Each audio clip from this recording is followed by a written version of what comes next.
You lied to us, and I demand to know why. But what are you talking about? Yet, Lady Clark maintained that she saw you talking to a stranger on the front doorstep. Really? She must have been mistaken. Oh, I remember now. I'd forgotten all about it, but it wasn't important. It was just a salesman. One of those traders who sell stockings from door to door. Can you describe him to me? Medium size, glasses, dark suit, and a felt hat. Not the sort of man you notice. Completely harmless. Strümpfe? That's why I forgot all about him. Nothing else? He was very hesitant and shy. Usually door-to-door salesmen are very confident. But he wasn't. Ja, die Strümpfe, das ist auch schon verdächtig. Und hallo erstmal. Ich hatte das Mikrofon noch gemutet bei der Begrüßung.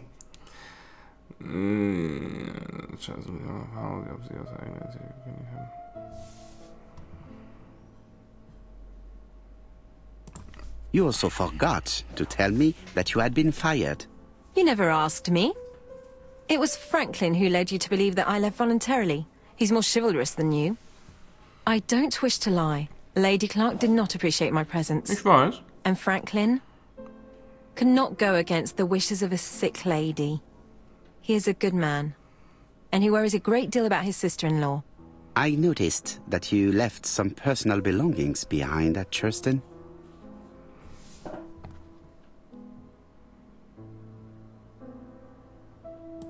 It was too risky for you to keep these objects, am I correct? Risky? What was the risk?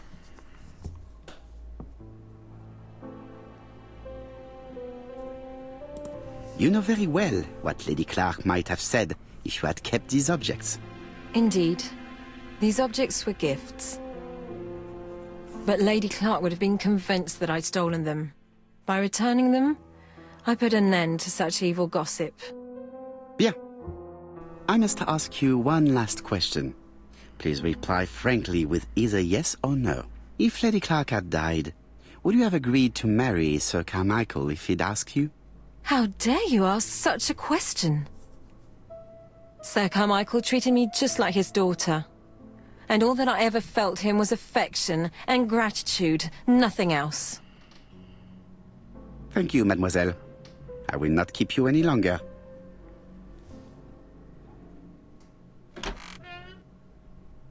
I met Thora Grey on the stairs. Her cheeks were ablaze, and she appeared to be deeply hurt. Poirot, have you offended the poor girl again? Do you have good reasons for accusing her? I accused her of nothing, Hastings. I simply asked her an important question she did not answer. Let us see if we can answer it for her. Ja, das ist mir auch aufgefallen, dass sie nicht Ja oder Nein gesagt hat, sondern der Frage auswich.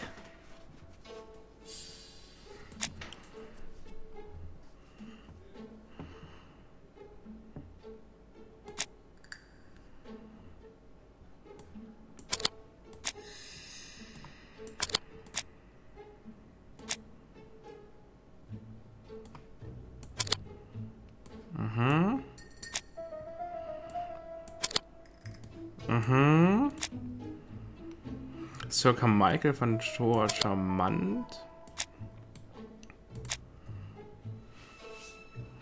Ja, andersrum müsste es gehen, ne? Thora ist eine Verführerin. Das ist ja nicht von Relevanz. So rum.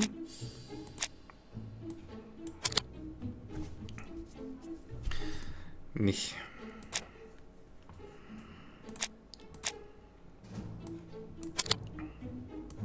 Nicht.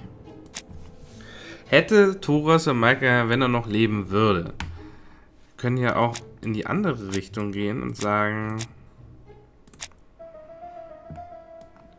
Thora ist geblieben, um Carmichaels Geschäfte zu erledigen. Thora schätzt Franklin und blieb vage. Ist eine Verführerin.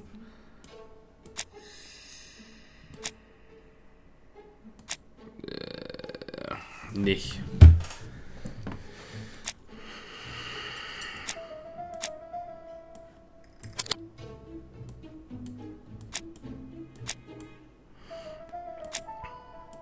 Okay, dann gehen wir mal über die Sir Michael-Schiene. Stand ihr sehr nah, hat ihr Geschenke gemacht. Fand Tora charmant?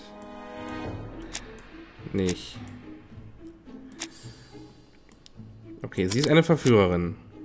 Sie blieb vage, was die Beziehung zwischen den beiden anging.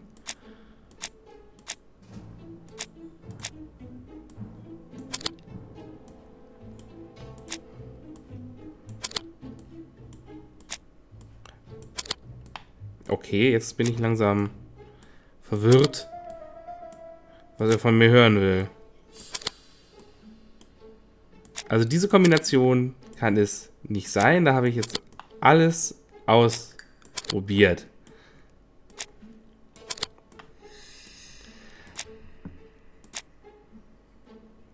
Nehmen wir die Verführerin mal wieder raus.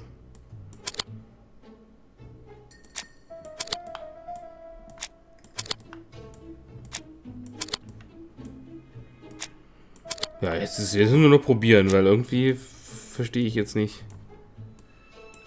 was ich hier noch als Zusammenhang schließen soll.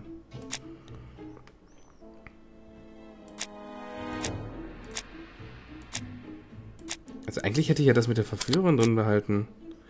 Obwohl das blieb vage ja auch ziemlich sinnvoll ist.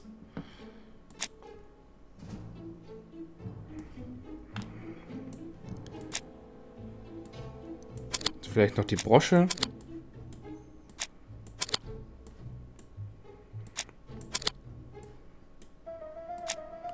Ich weiß es nicht. Aha. You must know how to read between the lines, Hastings. When Sir Carmichael refers to paternal affection, he's lying to himself. Read this engraving on the brooch. A dark dragon for an angel with glossy hair. These are the words of a lover, not a father. Lady Clark was not wrong. What if Sir Carmichael had fallen in love with his secretary? That doesn't mean that she forced him to do so. True, there are extenuating circumstances. She is a penniless orphan. But she's calculating. Just look how she avoided it when asked if she would have married Clark. I see. You think she seduced Sir Carmichael for her own gain, and that now she is doing the same with his brother. Poirot, your world is a very dark place. Do not get carried away, mon ami. We have another more important matter to settle. Really? Yes, would you believe that Miss Grey taught me something new? Let us now try and get our brain cells to work. Thors Hammer. Okay. Gibt es eine weitere Gemeinsamkeit zwischen den Morden? Ja, die Strümpfe. Strümpfe. Hausierer.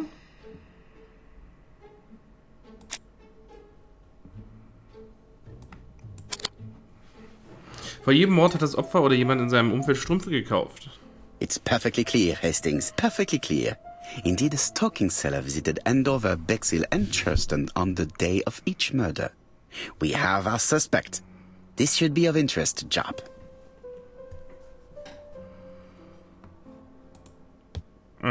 Jeb anrufen, aber...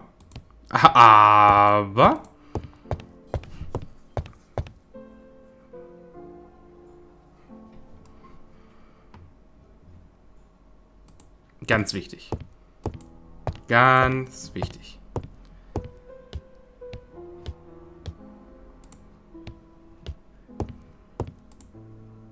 Ah, frische Luft. Ah, some cool hair.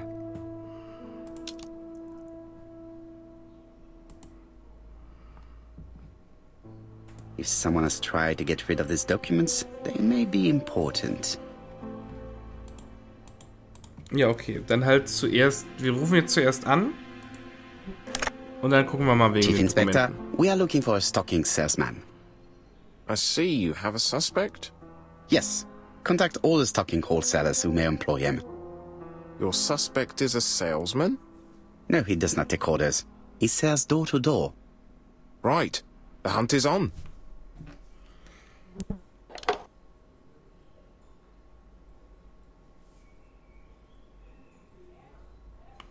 Oh, D.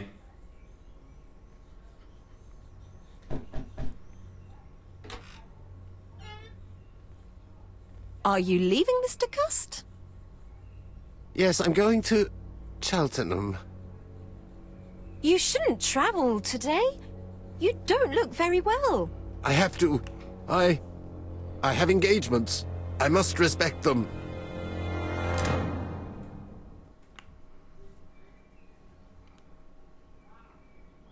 Den kriegen wir.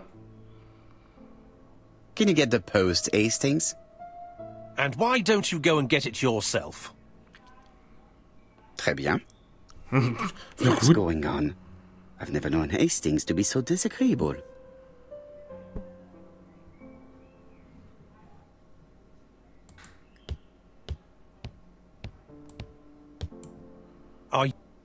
Was? Nein, ich Are wollte... you collecting the post, Poirot? It is not the right time. Da liegt doch was. Ich hab's doch genau gesehen.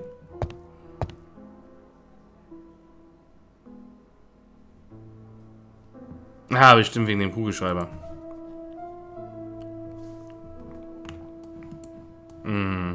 Poor Mr. Poirot. I'm quite sorry for you. If at first you don't succeed, try again. We've a long way to go still. Typery? No, that comes later. Letter T. The next little incident will take place in Doncaster on September 11th. So long. A.B.C. I should compare this letter with the one on my desk which I received earlier to see if it does indeed come from the same person.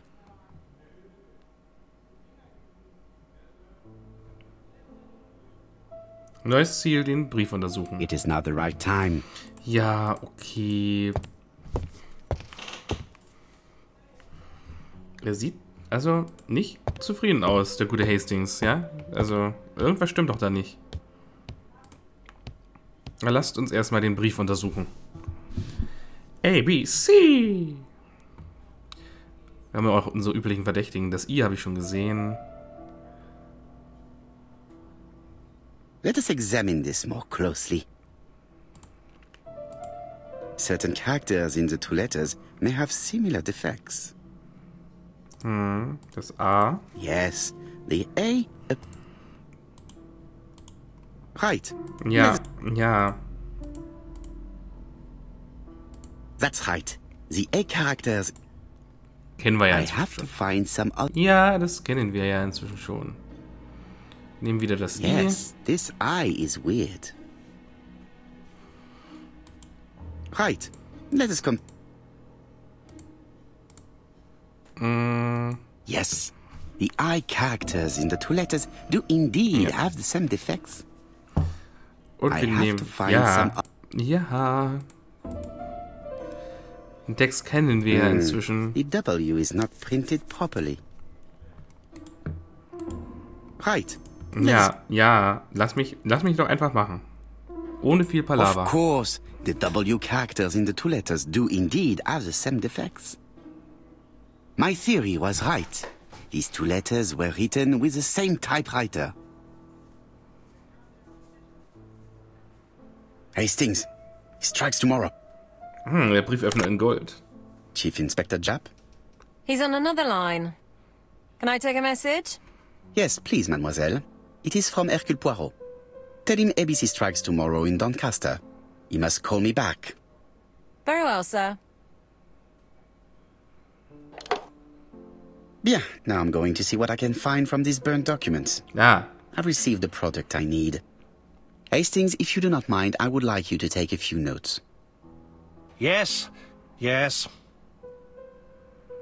Was hat er denn? Das stimmt doch was nicht.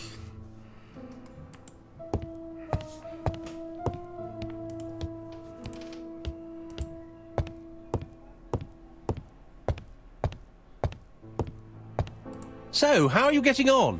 I'm ready to... Now, down to work. What of this needs putting in order a little?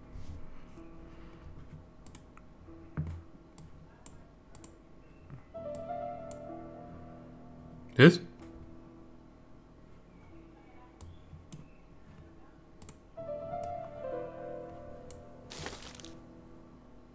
Ah, okay, das ist fest und den Rest muss ich... This page will be reconstructed in a flash.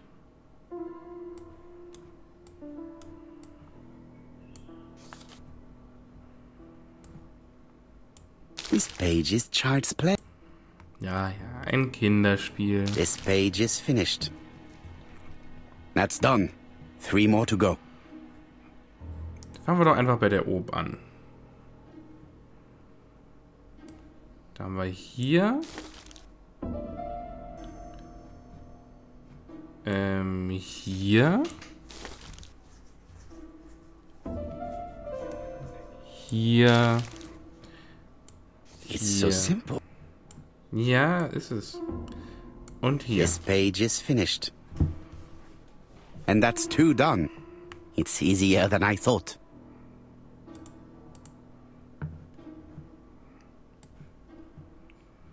Nee, den lassen wir mal hier erstmal. Na, was? Nicht hier oben. Klar, was denn sonst?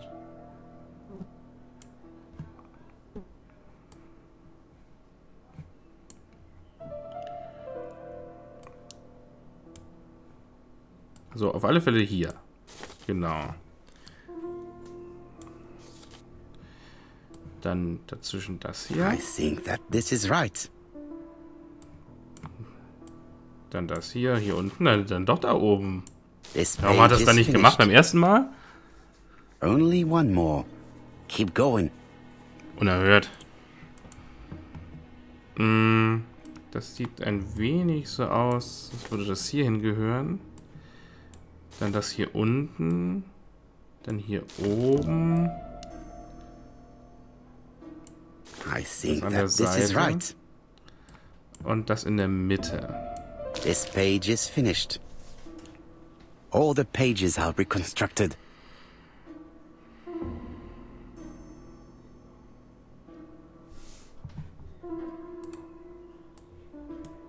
A bottle of solvent.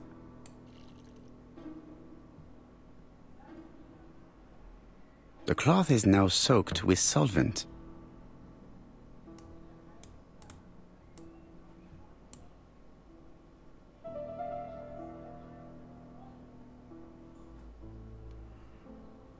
Got it! Make a note, Hastings, make a note. Mrs. Alisasha, shop owner in Andover. Tracheitis, hemoptysis, prescribed laudanum. I got it. Look. Das sind die Patientenakten. Poirot, where on earth did you find these files? On a fire at the bottom of the garden at Campside. All right, but where did the person who burned them find them? Der Mörder.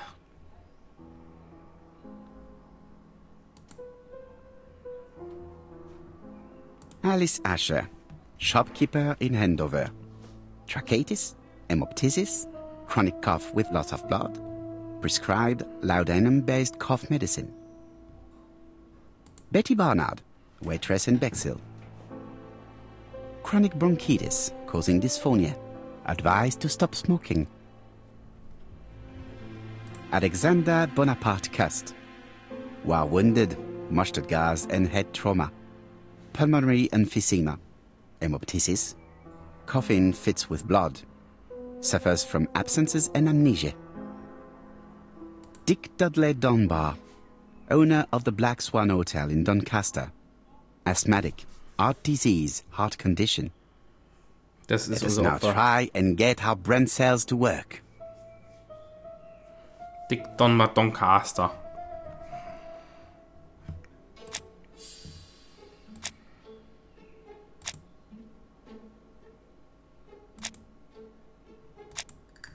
Was?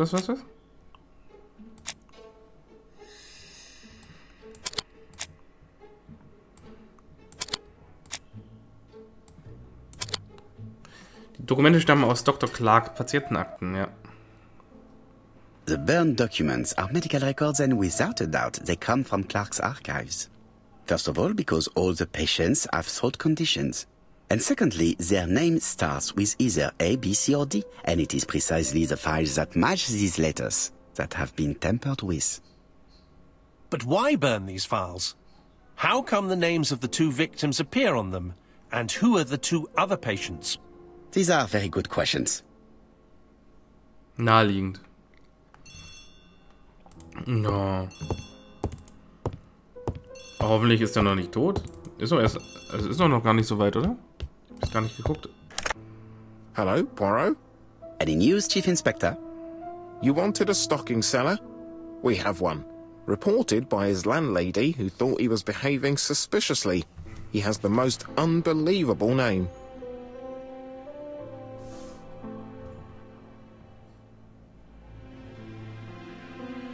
Alexander Bonaparte Cust. Yes, Alexander Bonaparte Cust? How did you guess? Poirot, you have magical powers. It's a serious lead. I called Doncaster. A person matching Cust's description has been seen at the station. He got off the train from London, but after that, nobody knows where he went.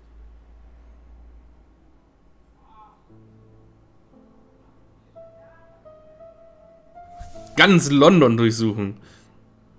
Look for him at the Black Swan Hotel. What? How do you know he's there? Trust me, Chief Inspector. You appear to be very sure of yourself. Very well.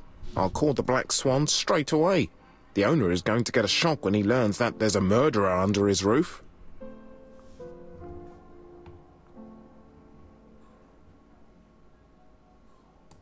Chief Inspector, I would rather call myself. As you wish. Please go ahead. Das ist eine ganz gute Idee. Hello, the Black Swan. Hercule Poirot here. May I speak to the owner? Speaking. Dick Dudley Dunbar. How can I help you? Is there Mr. Cust among your guests? He arrived today. Shall I call him for you? Nein, ich möchte erstmal mit Dunbar sprechen. No, it is you I wish to speak with. But who is this Cust?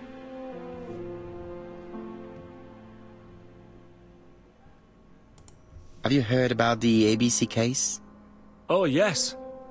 I must say I'm not all that reassured. What with my name starting with D and all that. You're in danger. Beware of your guest. Do you think that Cust might be dangerous? Oh, I do hope you're wrong. He seems so harmless, you know. Oh, yes, completely harmless.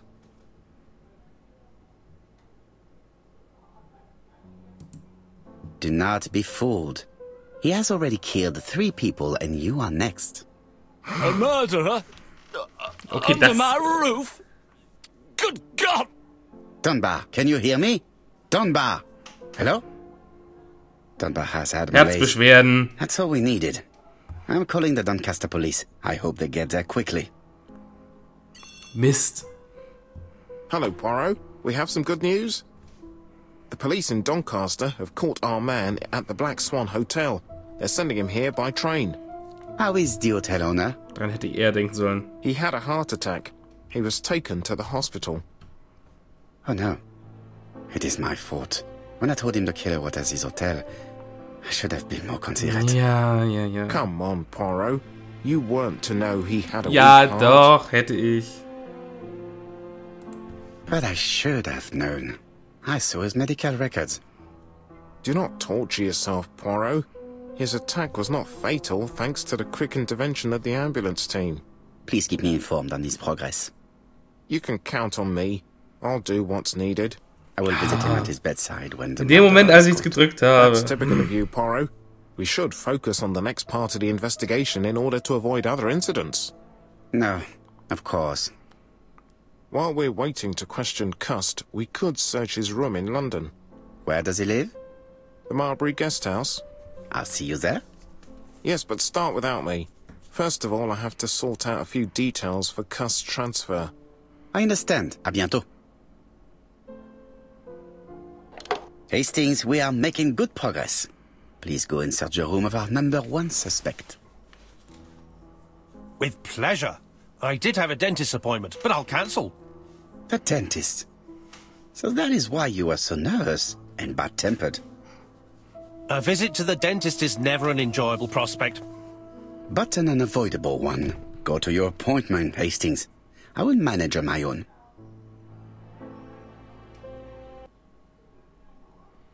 Wir sind schon über der Zeit. Ich weiß, ich weiß. To Marbury Guest House, please. Aber ich kann hier so schlecht innehalten. Oh, ihr Schnauzbart.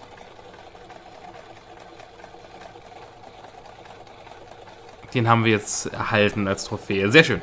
Marbury Guest House. Das sieht ja nicht sehr besonders aus. Aber